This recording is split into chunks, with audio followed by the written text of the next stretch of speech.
Now, there's been a lot of talk lately about how Afghanistan has been the longest American war, but one aspect of this war seems to get lost in the shuffle, and that is the cost. America is facing a recession, and money is something that's on everyone's mind, except when it comes to Afghanistan. So with $1 million per soldier per year being spent, I think it's pretty safe to say that the cost of this war are unprecedented. So can we even afford to keep it going? Well, earlier I caught up with Derek Crow in Texas, the political director at Brave New Foundation. And I started out by asking him, by his calculations, how much the war in Afghanistan has actually cost us. Well, since 2001, the U.S. Congress has approved about $300 billion on the war in Afghanistan. So that's really hitting Americans in their pocketbooks in a really difficult economic period. Well, that's the thing is, you're right, we're in a difficult economic period. We're in a recession right now. Our debt is through the roof, our deficit. So how can the U.S. even afford to keep this war going? I mean, we're 9 years in almost. Well, we really can't afford it right now. I mean, defense spending is one of the least stimulative things you could do to generate economic activity. There was a study by a group called the Political Economy Research Institute back in 2007, and they estimated that for every $1 billion you spend on defense, you generate about 8,500 jobs.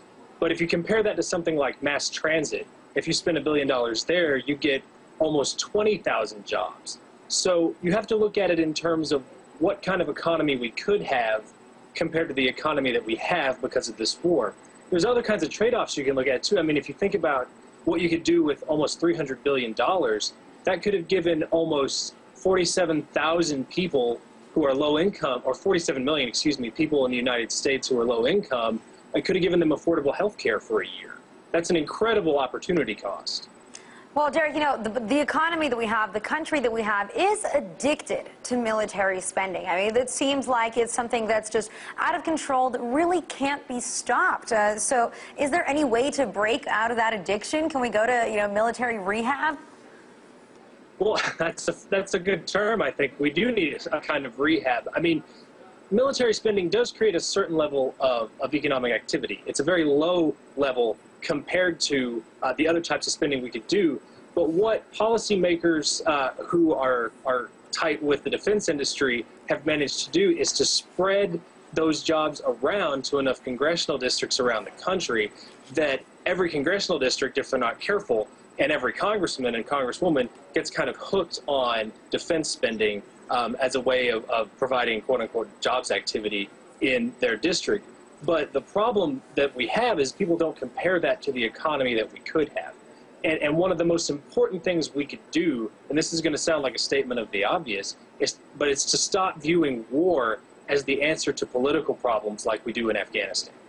Well, you know, that's the thing. The problem that I have here is, you're right, a lot of Americans depend on many of these defense jobs, and they do all happen to be in these small congressional districts, and then the constituents put pressure on their Congress members.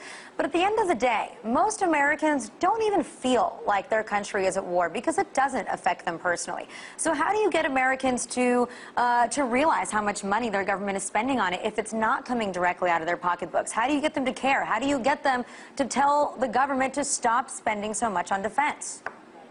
Well, one of the things we're doing is on our Rethink Afghanistan project, we're focused on organizing online, especially on our Facebook page, which is facebook.com/ReThinkAfghanistan. And we're really trying to drive home what those costs are, because those costs really are hitting us in the pocketbook, but they're disguised in a way that we don't see them directly.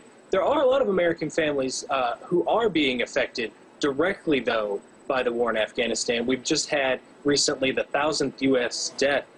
troop death in the Afghanistan war. And so there are families around the country who are being directly affected, and we try to tell their stories when we can. There are veterans who are affected. We have a solid contingent of veterans who are joining us on our Rethink Afghanistan campaign. And you've had a couple of them frequently on your show. Jake Diliberto, for example, is one of them.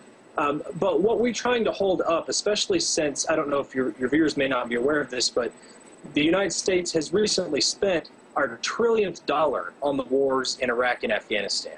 Now, those costs are actually much higher, but you know, you pay those out over time. The total cost will be more than $3 trillion.